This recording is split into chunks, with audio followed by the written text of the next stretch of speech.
दोस्तों, दुख ऐसी घड़ी है जिसके आने पर व्यक्ति काफ़ी ज़्यादा परेशान हो जाता है और अपने आप को असहज महसूस करता है। ऐसी स्थिति में उसके मस्तिष्क में तरह तरह के विचार आने लग जाते हैं तथा उन विचारों में वह पूरी तरह से उलझा हुआ रहता है और उसे ऐसी स्थिति में दुख से निकलने का कोई भी उपाय नजर नहीं आता है। आखिर दुख के आने का सबसे बड़ा कारण क्या होता है? महात्मा बुद्ध के विचारों के द्वारा यह स्पष्ट होता है कि जिस वस्तु के प्रति आपका लगाव अत्यधिक होगा, उसके नष्ट होने पर उतना ही ज़्यादा दुख आपको होता है। इसलिए दुख का सबसे बड़ा कारण प्रेम तथा लगाव है। आज की इस वीडियो में हम आप लोगों को महात्मा बुद्ध की एक कहानी सुनाने जा रहे हैं, जिससे यह स्पष्ट होता है कि आपकी प्रिय वस्तुएं तथा आपका किसी वस्तु के प्रति लगाव ही दुख का सबसे बड़ा कारण है। यदि आप हमारे इस चैनल में नए हैं तो हमारे इस चैनल को सब्सक्राइब करें ताकि आपको ऐसी ही वीडियो की नोटिफिकेशन मिलती रहे। एक व्यापारी था जो अपने लड़के से अपने प्राणों से भी ज़्यादा प्यार करता था। वो लड़का उसकी आंखों का तारा था। वह अपने लड़के को देखकर जीता था। जब तक वो अपने लड़के को देख न ले, उसे चैन नहीं मिलता था। वो लड़का ही उस व्यापारी की खुशियों का कारण था। एक दिन दुर्भाग्यवश लड़का अचानक बीमार हो गया और काफ़ी इलाज कराया, पर लड़के की हालत दिन पर दिन बिगड़ती जा रही थी। और एक दिन वो लड़का अपने पिता की खुशियों को उजाड़ कर इस दुनिया से दूर चला गया। वो व्यापारी इस सदमे को सह न सका और पागल सा हो गया। एक दिन वह घूमते हुए श्रावस्ती नामक स्थान पर पहुंचा। उस समय श्रावस्ती के चेतवन में भगवान गौतम बुद्ध रहा करते थे। वह दुखी व्यापारी भगवान बुद्ध के दर्शन करने के लिए पहुंचा। उसने महात्मा बुद्ध को प्रणाम कर एक कोने में बैठ गया। गौतम बुद्ध ने उसकी ओर देखे और बोले, तेरी इंद्रियां कुछ चंचल मालूम पड़ती हैं, तू बहुत दुखी है। वह व्यक्ति बोला, महाराज, मेरा प्यारा इकलौता बेटा जो मेरे सुख का कारण इस दुनिया से वह चल बसा, उसके दुख में मैं अपनी सुध बुध खो बैठा हूँ और यहाँ वहाँ घूमता रहता हूँ। भगवान बुद्ध ने कहा, इस संसार में दुख, शोक और सभी प्रकार की विपत्तियाँ आपकी अपनी प्यारी वस्तुओं के द्वारा पैदा होती हैं। जब उस व्यक्ति ने भगवान बुद्ध की बातों को सुना तो चकित होकर बोला, क्यों महाराज, भला कोई प्रिय वस्तु भी दुख का कारण कैसे हो सकती है?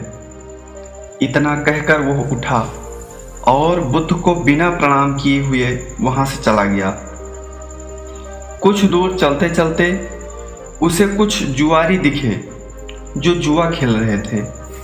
वह व्यक्ति उन जुआरियों से निंदा करते हुए बोलता है, सुनो, गौतम बुद्ध को देखो, वो कहते हैं कि इस संसार में सभी प्रिय वस्तुएं दुख का कारण होती हैं। दुनिया में जितने भी शोक और विपत्ति हैं, अपनी प्रिय वस्तुओं के कारण ही हैं। मुझे तो उनकी बात पर बिल्कुल भी विश्वास नहीं होता है। सभी जुआरी उसकी बात को सुनकर हंसे और उनमें से एक बोला, तुम सही कह रहे हो, प्यारी वस्तुएं तो सुख और आनंद के लिए हैं, उनमें दुख और शोक की कल्पना करना तो मूर्खता वाली बात है। जुआरियों को अपनी बात का समर्थन करता हुआ देख वह व्यापारी बहुत प्रसन्न हुआ। वो समझ गया था कि वो ठीक है और गौतम बुद्ध गलत। अब तो वो सबसे जाकर गौतम बुद्ध की बुराई करता। यह बात पूरे नगर में फैल गई। उस नगर के राजा प्रसेनजीत के कानों में भी यह बात पहुंच गई थी। उस राजा को भी गौतम बुद्ध की बात सही नहीं लगी। उसने कई विद्वानों से इस बात पर चर्चा भी की। सभी ने ऐसा कहा कि ऐसा नहीं हो सकता, भला कोई प्रिय चीज दुख का कारण कैसे हो सकती है।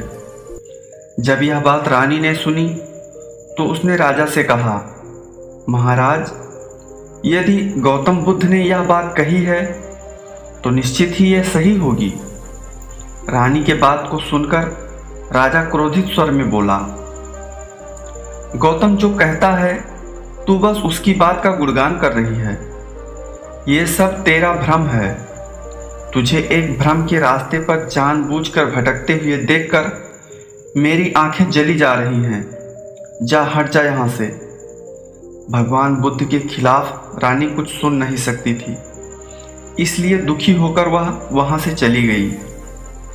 रानी ने नालजंग नाम के एक ब्राह्मण को बुलाया और कहा, तुम शीघ्र ही भगवान बुद्ध के पास जाओ और उनको मेरी तरफ से सादर प्रणाम करके कहना कि संसार में प्रिय वस्तुएं दुख का कारण कैसे होती हैं। जब वो तुमको इसका बात का उत्तर बताएं तो उनकी एक भी बात को भूल न जाना और सारी बात आकर मुझे बताना। नालजंग बुद्ध के पास गया और उनसे रानी के द्वारा कही बात बता दी। भगवान बुद्ध बोले, हाँ, इस संसार में सभी प्रिय वस्तुएं दुख का कारण होती हैं। कुछ समय पहले एक स्त्री की मां मर गई। वो स्त्री अपने मां के वियोग में इतनी दुखी हो गई कि उसका अपने शरीर का भी ख्याल नहीं रहा। वो फूलों से, पेड़ों से, आते जाते राहगीरों से यही पूछती थी, क्या तुमने मेरी मां को देखा है। ऐसा इसलिए हुआ क्योंकि वह स्त्री अपने मां से बेहद प्यार करती थी। महात्मा बुद्ध आगे बोले, इसी तरह वह स्त्री अपने मायके गई। उसके भाई उसकी शादी किसी दूसरे के साथ कराना चाहते थे और वह स्त्री को मजबूर कर रहे थे, पर वो स्त्री अपने पति से बहुत प्यार करती थी। पर उस स्त्री के भाइयों को यह विवाह अनुचित लगता था। एक दिन वो स्त्री किसी तरह अपने पति के घर पहुंच गई। उसने अपने पति से कहा कि हम इस दुनिया में नहीं मिल पाएंगे, लेकिन स्वर्ग में तो जरूर मिलेंगे। यह कहकर अपने पति को मार दिया और खुद भी आत्महत्या कर ली। नालजंग बुद्ध की सभी बातों को सुनकर और बुद्ध की आज्ञा लेकर रानी के पास पहुंचा और उन्हें सारी बात बताई। रानी प्रसन्न होकर राजा के पास पहुंची और उसे सारी बात बताई कि संसार में प्रिय वस्तुएं दुख का कारण होती हैं। रानी की बात सुनकर राजा सन्न हो गया और उसे देखने लगा। रानी आगे बोली, महाराज, आपकी प्रिय पुत्री वज्जिणी आपको प्यारी लगती है ना। राजा बोला, हाँ मल्लिके, वो तो मेरी आंखों का तारा है। तब रानी ने कहा, यदि वज्जिणी के जीवन पर किसी विपत्ति का आक्रमण हो तो क्या आप दुखी नहीं होंगे। राजा बोला, दुखी नहीं का क्या मतलब, बल्कि मैं जो अपने जीवन पर आक्रमण समझूंगा। इसी तरह रानी ने राजा को प्रिय लगने वाले मंत्री, सेनापति, राजगुरु आदि के संबंध में भी पूछा। इस पर राजा ने वही उत्तर दिया कि उनके जीवन पर यह विपत्ति आई तो उन्हें दुख ही होगा, बल्कि उन्हें अपने जीवन का भी अंत मालूम होने लग जाएगा। रानी मुस्कुराते हुए बोली, महाराज, अब तो आपको गौतम बुद्ध की बात समझ में आ गई होगी।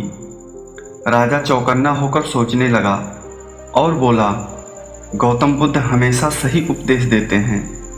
मेरी आंखें खुल चुकी हैं।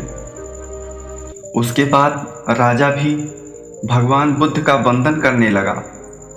दोस्तों, इस कहानी के द्वारा हमें यह सीख मिलती है कि हमारे दुखों का सबसे बड़ा कारण हमारी प्रिय वस्तुएं होती हैं।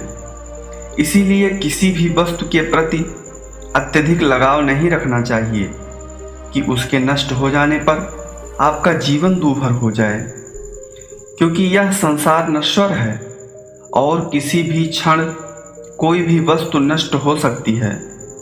महात्मा बुद्ध ने 12 वर्षों की तपस्या के पश्चात आत्मज्ञान प्राप्त किया। इसीलिए वह एक राजघराने के राजकुमार होते हुए भी संपूर्ण वैभव तथा परिवार के प्रति कोई लगाव नहीं रखा और वह शांति की खोज में घर से बाहर निकल पड़े तथा जंगलों में जाकर उन्होंने कठिन तपस्या की और उसके पश्चात उन्हें सत्य का ज्ञान प्राप्त हुआ, जिसके पश्चात वह महात्मा बुद्ध कहलाए।